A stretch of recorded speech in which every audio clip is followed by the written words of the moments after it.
Hey, how's it going, guys? This is my review of the SWFA Classic SS. This one's a 12 power with a mil quad crosshair.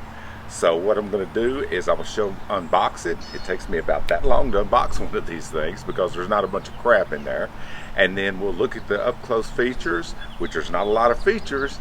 So then we're going to look down range and we'll get to the best part of this type of a scope. How it tracks, how it looks, the great clarity of the glass, and the great construction of these scopes. It's really something to see. Okay, now for those of you that weren't aware of, these scopes were originally a Navy contract military scope. So these things are truly built to mil spec. As a matter of fact, over the years, the tubing is actually thicker than it was for the mil spec, so it's even more durable than when they won the military contract. I don't have enough words to tell you how much I like these scopes, especially for the fact I could grab it by the bell here, which I want because I just got this in, chunk it across the yard, go over, put it on my gun, and go right back to work. I mean, it wouldn't miss a beat. I've had two of these slide off the top of my truck when I set my gun up on my truck to get in. I was cold, got ready to head to the house, and I would hear it slide off the back and land on the ground. That tore the hell out of the gun, scarred it up bad. But you could take the scope, rinse the mud out of it, go right back to work. All right, now let's get over there and unbox this thing, and then let's get to seeing some of the fun stuff about the scope. Let's start this out with another 15-second Cyclops video unboxing. Here we go. What's in the box? Not until you give me the What's gun. in the fucking box?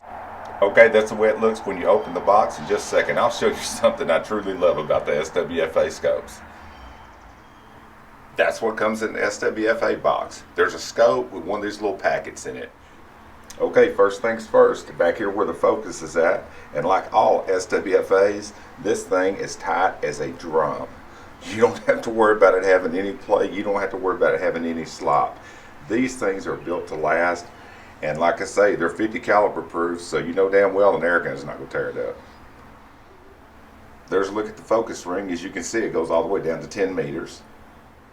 All the way up to infinity. And like everything else on the SWFA scope that I've ever seen, this also built very tight, very smooth, very precise.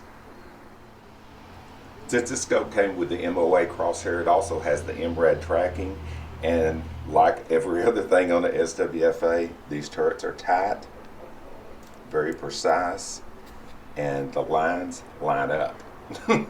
A lot of scopes don't do that. Just a second, I'll show you up close. Like I say, these things line up exactly. Alright, nothing fancy about the business end of this thing. It just has the model number printed on it, and it's also threaded for a sunshade. Now let's quit screwing around and let's look down range, and I'll show you the best part of an SWFA scope. There she is mounted in the fixture that I use to do my reviews. As I look down range to the fence I'm fixing to focus it on when we get this review rolling. Alright guys, that's 38 yards. Just a second, let me zoom in. We'll get a little better look at that thumbtack down I'm aiming at down there, and then we'll do the tracking and we'll move the elevation up and down and see how she does. Alright, there it is all up close and personal. That gives you a little better idea of what it looks like to actually look through the scope. As you can see, the mil quad crosshair is really cool. The thing I love about it most is on a normal mil dot, the dots have a tendency to cover up the target when you're having to use holdover and windage. With the mil quad, they're hollow on the inside, so you can actually look through. Instead of looking through a dot, you're looking through a little diamond, which, believe me when I tell you, when you're out on a prairie dog town, or like me, just plinking with an air gun, it is unbelievable how many times the dot lines up in the wrong place. With these, you don't have to worry about that. Okay, let's check the tracking vertically first. Now bear in mind this thing is optically centered, so this will give you an idea of just how much room it'll move. It'll move well below the bottom of that fence, but the way the camera works, you're not able to do that. What we'll do now is bring it back to 0. That's where we started. The same, it'll run it past the point where the image looks right. Get it back to 0. Right there. Now let's do the windage. As you can tell, I'm not just clicking this thing easily. With an SWFA, you don't have to baby this damn thing. It's like messing with a snap-on tool. They're tougher than snot. Just a second, let me get it back before I started. How's that look? How's that look for tracking up and down and horizontally? In my personal one-eyed opinion, I think the damn thing nailed it. Just a second, let's do the box test. I'm going to do 2 complete revolutions in every direction. 1, 2. Sorry, wrong way. 1, 2. 1, 2. 1, 2. How's that look? Looks pretty damn good to me. And guys, by the way, the reason I don't do a box test actually shooting the gun is doing it this way with the scope and device takes the shooter out of the equation. You don't have to worry about, did he dick that shot? Is he shooting like shit? Or did the scope actually track the way it's supposed to? With me mounting it in a vise like this, it takes all that out. So that's the reason that I prefer to do it like this. Instead of taking all my gear out to the range, which basically isn't going to show you anything other than me standing there shooting. But doing it this way takes all those equations out and breaks it right down to, will this scope actually pass the test? This scope here actually will. Now just a second, I got one more test, and this is the goodie.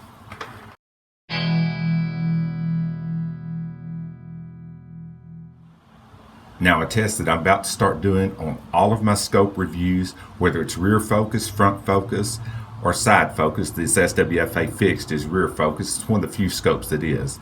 I'm going to run the objective from end to end. And when I do, you'll be able to see that the crosshair stays in that dot, or very, very close. On a lot of scopes, as you move the objective, whether it's on the front, rear, or side, it will move your point of impact drastically. Because of that, guys will get out there shooting and they think, well, my gun's dead on at 30 yards, but at 60 yards it's hitting way right or it's hitting way left.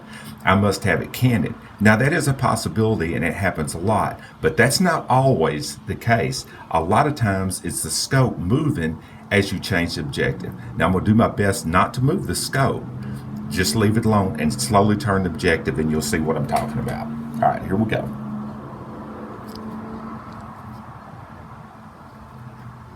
Run it all the way the other way. There we go. Now see it stayed centered? There we go. Now I'm going to do it again. Run it out, run it in. Run it out, run it in. Now if you want to see if your scope's got nuts, do it like that. Because I promise you, a lot of the scopes that you're high on probably will fail this test miserably. And like I say, think about it. If your gun is doing one of those weird point of impact shifts, that could very well be the case. Mount the gun in a vise, mount the scope in a vise, take everything out of the equation, move the objective in and out, and see if that's what it is. Because on a lot of the scopes, especially some of the inexpensive scopes, it's a variable that's hard to get around. Now, if you're just shooting one distance like I do in my backyard, it's not that big a deal. But if you're doing a lot of hunting, if you're doing long-range predator shooting, just out shooting, sniping birds, or hell, hunter field target, you don't need something that's going to move left and right, up and down in every damn direction when you change the focus range. So it's just something to think about, and it's something that, believe me when I tell you, a hell of a lot of scopes will not pass this test. This SWFA has done better than any scope that I've seen, that I've tested. I just haven't been filming it, but from this point forward I will. That right there will give you a really good look at the mil quad crosshair. It's my favorite of probably all the scopes I've owned. Normally when I order these scopes, I almost always order a mil quad. The mil dot's fine, the MOA quad is interesting, but I just prefer the mil quad. It's my favorite crosshair. All right, guys, how's that for a beautifully focused scope? I love these SWFAs. I got my camera zoomed all the way in right there, and it still looks damn nice. All right, guys, there you go. That's my review. I hope you weren't shocked by the fact that it wasn't a real negative review. But I was counting the other day, and I think this is my 13th SWFA scope. So anybody that buys one particular type of scope that many times, that should give you an idea of the kind of quality that it is and the kind of dependability that I've had with it. Guys, thanks for watching my videos. Genuinely appreciate it, and just keep staying tuned in. I got more coming. Oh, sneak peek, I also have a 3 to 15 first focal plane coming. Think you'll like that shit too. Take care, guys.